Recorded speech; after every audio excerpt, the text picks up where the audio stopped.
let us not forget why you've come here today. We all come here together to witness the marrying of this man and woman, two people who have just declared they love each other. We hold that marriage is like any other relationship that we engage in as humans. It's where two individuals have decided that they just cannot be apart any longer. Who is it that brings this lovely bride to her groom today? I will, on behalf of the family. On behalf of the family.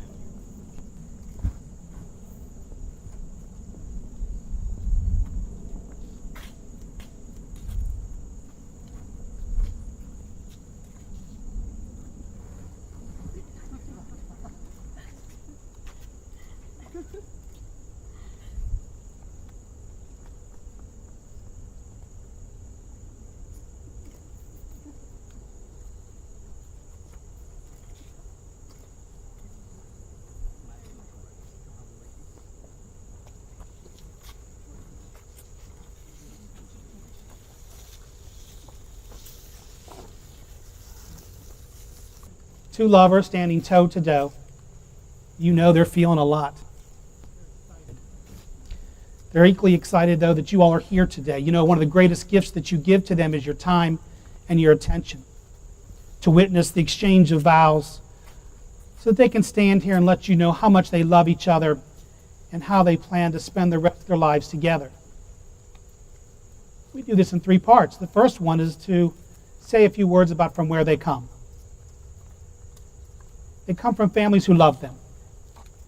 They come from families who have committed their lives to helping you all be who you are today, to be able to stand here like this facing each other. Don't we owe so much to our parents? Absolutely.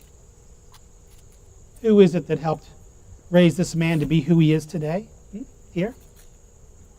Help him to be the kind of man that can honor a wife, be a loving husband.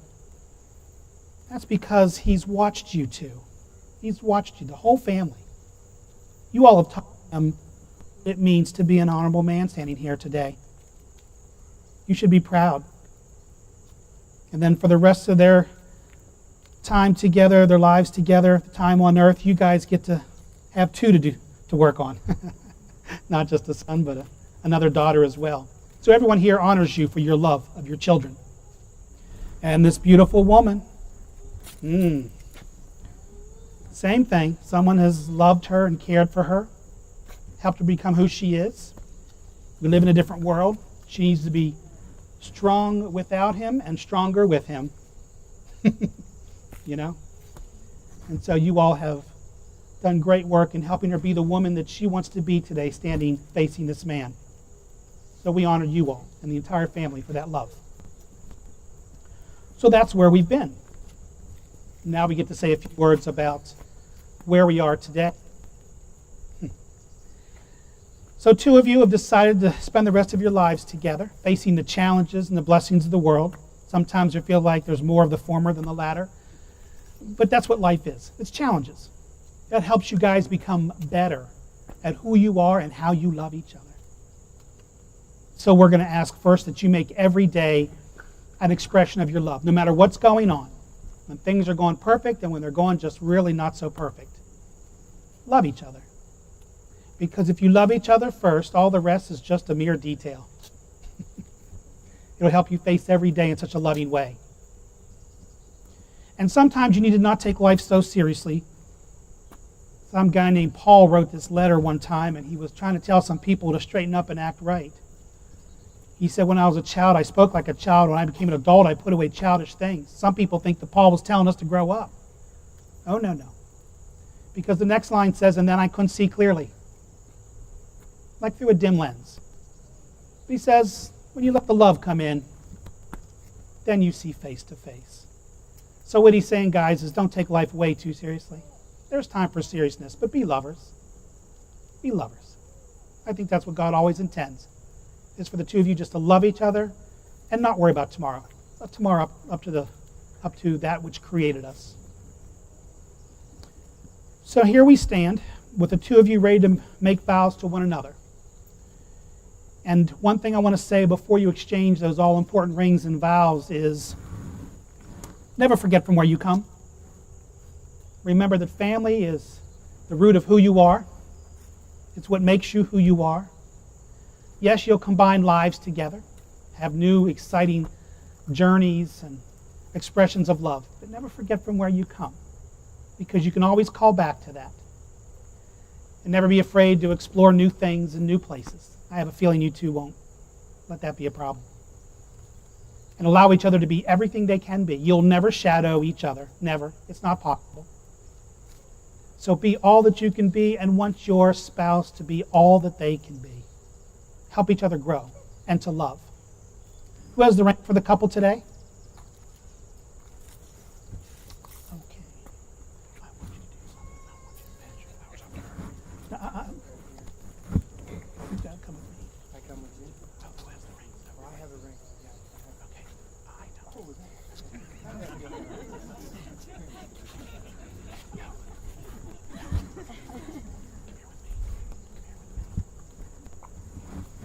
Face the crowd. Put the ring out. These two hold the rings this couple will wear the rest of their lives. And before we say a few words over these rings, I want you all to send a little bit of your hearts and prayers along with these rings. I want that each time they touch those rings, they'll think of you here today. See, if they just lived in a world by themselves, it would be pretty empty and hollow. But they have all of you, friends and family in which to surround them, care for them, worry about them, pray for them. So we ask that you would send your prayers along with these rings. Let us all bless these rings, these circles and symbols, remind us of the stars, the earth, and the universe, symbols of peace and perfection, that which has no beginning and no end. In this moment, let everyone here and God above bless these rings. Let they be symbols of unity, of joining, and of commitment. And grant the love which these two have may now and always be as unending as these rings.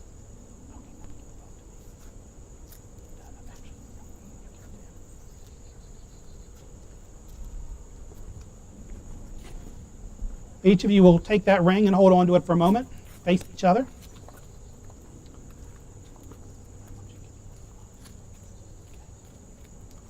I'd like you to put that ring halfway on her finger.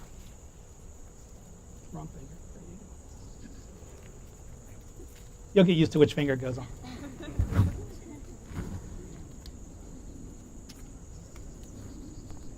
It goes on the one that goes out the window when you're driving. That's the only way I remember. I want you to look into Maryam's eyes. Phil, and I'd like you to repeat after me. I, Phil, I, Phil, take you, Maryam, take you, Maryam, to be my wife, to be my wife, to have and to hold, to have and to hold, from this day forward, from this day forward, for better or for for worse, better or for worse, richer or poorer, richer or poorer, in sickness and in health, in sickness and in health, to love and to honor, to love and to honor, and to cherish unconditionally. and to cherish unconditionally. Forsaking all others, Forsaking all others, I'll be faithful to you. I will be faithful to you. And with this ring, And with this ring, today I make you my wife. today I make you my wife. I love you. Maryam, that sounds great to you, doesn't it? And you believe every word he says, huh? The ring halfway on his finger and look into that man's eyes. Repeat after me.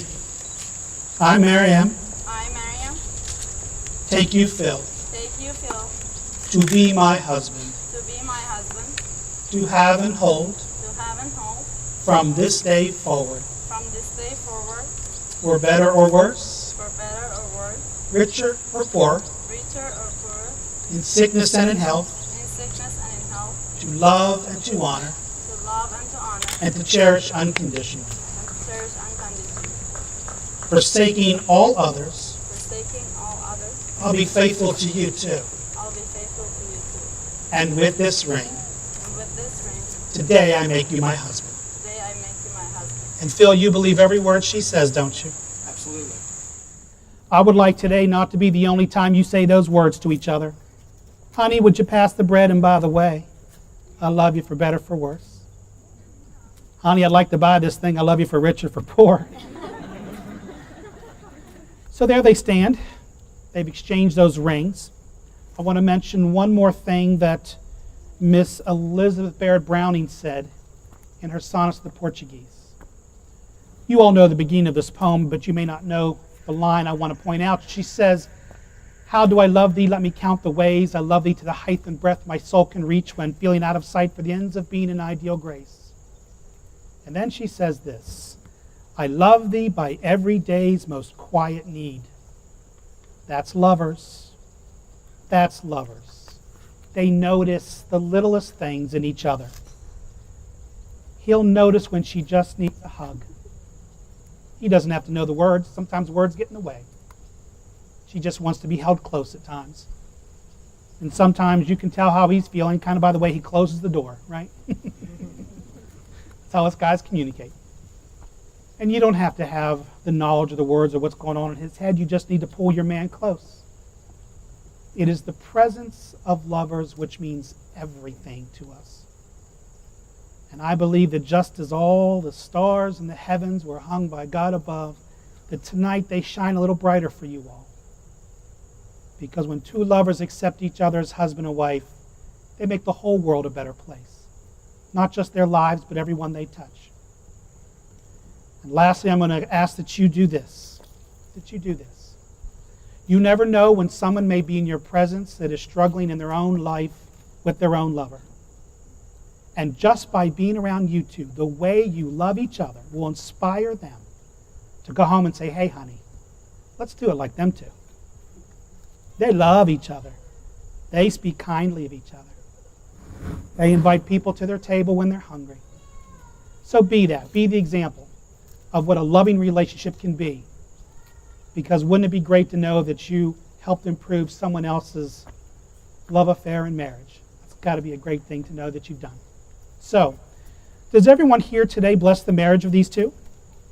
Yes. Absolutely. Ladies, you good with it? Oh, yeah. Yes. Men? Yeah. Right up. Parents? Yeah. Parents? On behalf of all the blessings that their families have bestowed upon them, and all the love they have for each other, and may God watch over them every day of their lives. It gives me such joy to announce that they stand there now, toe to toe, being husband and wife. And if this lovely woman will allow, he may kiss her. Would you all stand up?